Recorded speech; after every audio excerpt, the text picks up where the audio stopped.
大家好，这里是听广播学英语频道。为什么心碎如此痛苦？一位精神科医生回忆父亲去世的经历，探讨身体疼痛与心理痛苦的联系，并研究通过计算技术和非麻醉药物治疗心理痛苦的方法。那么，这里面有什么科学道理呢？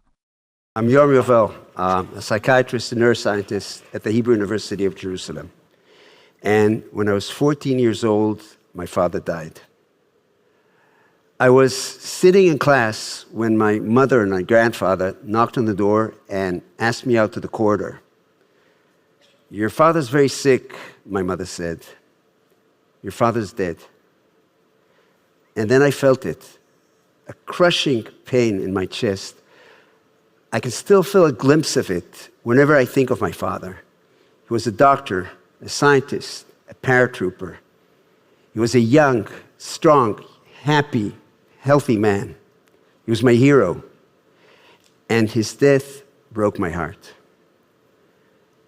Do you remember the pain you felt when someone broke your heart, when your best friend or your mother died? Or the man you loved told you that he doesn't love you anymore? You probably do. But why do we feel mental pain at all? And what's the relationship between physical and mental pain? And most importantly, how can we make mental pain better? Together with many scientists and physicians, I spent years searching for answers to these questions. Now, growing up, I never heard the words, "We want you to be a doctor and a brain scientist like your father." But somehow, that's what happened. 12 years after my father died, I was a graduate student at Dr. Eric Kandel's lab at Columbia University. Eric, who won the Nobel Prize for his work on the molecular basis of memory, was the ultimate mentor, passionate, energetic, and inspiring. Under his guidance, I studied a receptor. It's a protein that's part of a synapse. And synapses are structures through which nerve cells communicate with each other. Now, that receptor was a GPCR. That's a G protein coupled receptor. I'll explain what this means in a minute, and then you'll understand what this stack of markers is doing here.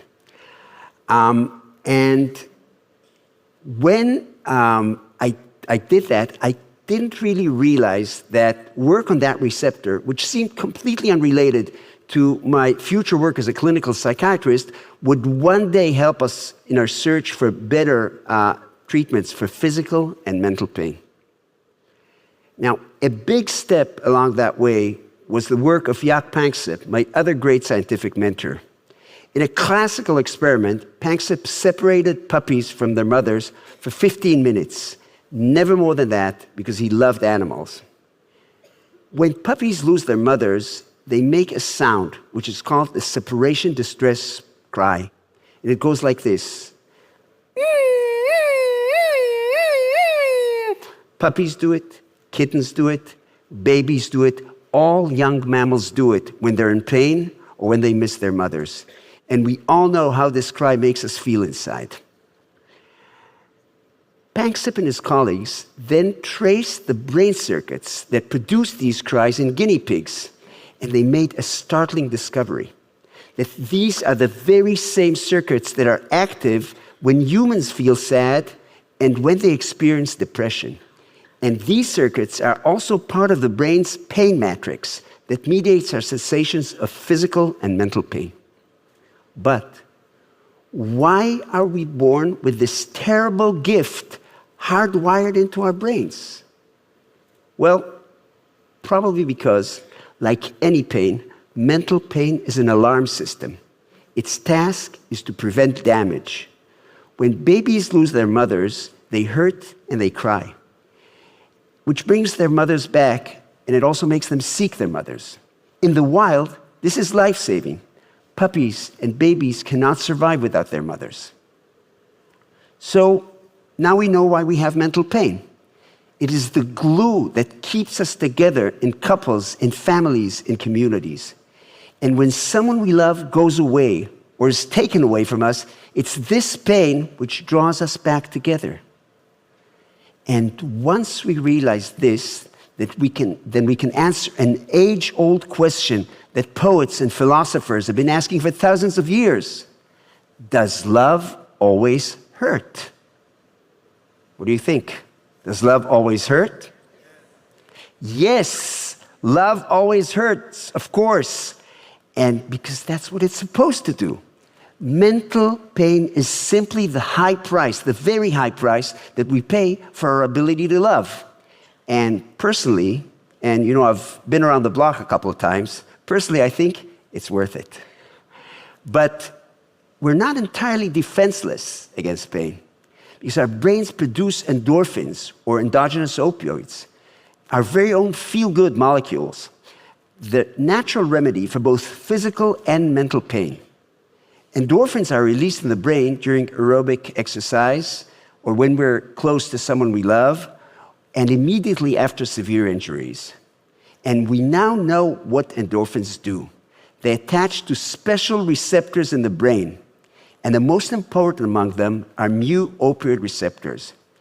And just like the receptor I worked on in Kandel's lab, mu-opioid receptors are GPCR.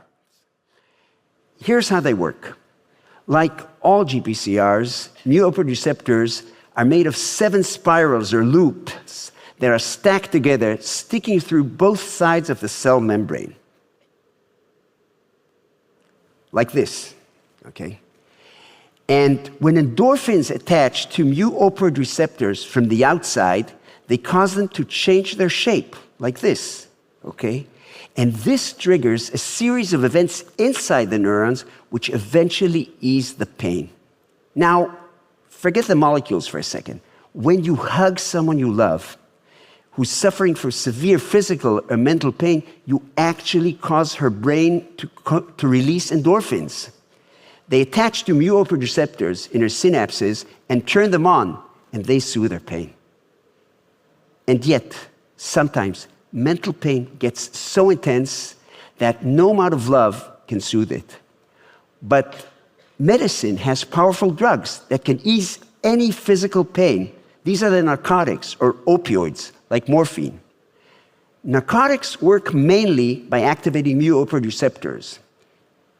But if so, can narcotics also treat the pain of separation? It was Jaak Panksepp who found the answer. Panksepp gave his puppies in a separation experiment tiny doses of morphine, lower than the lowest doses that are used to treat physical pain. And his puppies immediately stopped crying and started playing with each other as if they no longer missed their mothers. Let's go to humans now. When mental pain in humans becomes too intense to bear, some people, will do anything to stop it, even try to kill themselves. Indeed, and I'm saying this as a clinical psychiatrist, unbearable mental pain is a huge risk factor for suicide. But if narcotics treat physical pain, and if they can soothe the mental pain of separation, can they also help suicidal people become less suicidal? A few years ago, together with Panksepp and other colleagues, my research team conducted a clinical trial. We gave people who were severely suicidal very low doses of a narcotic drug, called buprenorphine, for 4 weeks. We discovered that tiny doses of buprenorphine, which are too low to treat physical pain, help many of them become less suicidal. But narcotics are extremely dangerous drugs. They may cause addiction, and they're lethal in overdose. In contrast, endorphins are not lethal in overdose, and they're much less likely to cause addiction. So narcotics and endorphins probably activate mu-opioid receptors in different ways. Now, if we could find drugs that activate mu-opioid receptors in a way that resembles how endorphins activate them, we might be able to treat physical and mental pain without some of the dangerous side effects of narcotics. And when my research team came to this conclusion, I suddenly remembered what I had learned in Kandel's lab many years ago. some GPCRs can be activated by 2 different drugs at the same time.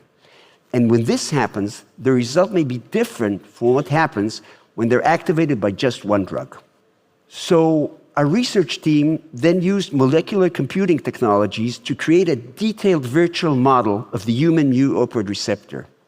And then, with the help of programs known as molecular docking algorithms, we screened thousands of existing drugs on our virtual model of the receptor.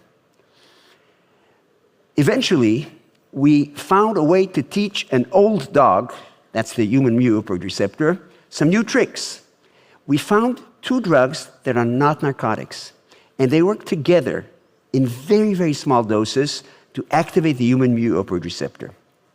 I'm not telling you their names because we still have to run many tests and clinical trials before we can be certain that their combination does exactly what you think it does. But both of these drugs have been around for many, many years, and they've been used by millions of people, so we know that they're safe for humans. Here's our bottom line. Let's summarize what we've seen. First and foremost, mental pain is real. It's hardwired into our brains. And mental pain is an essential part of mourning and depression and sadness. And when it gets severe enough, it can actually make people suicidal.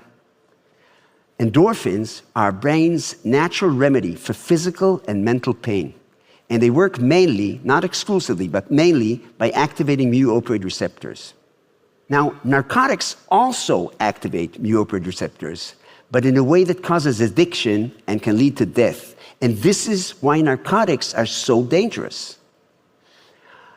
New computational technologies have helped us identify 2 existing drugs that together may treat physical and mental pain without some of the severe side effects of narcotics.